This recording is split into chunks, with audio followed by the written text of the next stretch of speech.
friends, welcome to the TechListen channel. So friends, today I will talk about BIOSTAR Radeon RX and a 600 graphics card. So friend, BIOSTAR has thrilled to unveil the BIOSTAR AMD Radeon RX 7600 graphics card built to deliver uncompromising graphics performance for gamers and content creators. And the BIOSTAR AMD Radeon RX 7600 graphics card is perfect solution for those who demand superior performance and durability.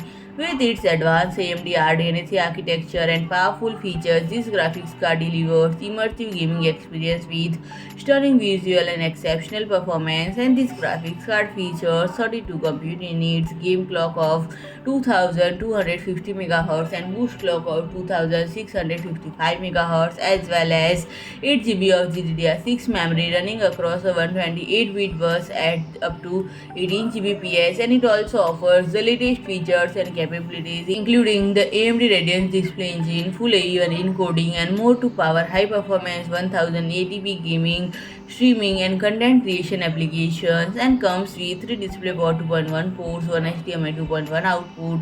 The BIOSTAR AMD Radeon RX 7600 graphics card runs multi-monitor setup like a true champion, taking advantage of the lightning-fast data transfer speed and seamless connectivity, powered by exceptional PCIe 4.0 technology. So friend, if you like my video, please do like, share and comment, and don't forget to subscribe my channel and press the bell icon.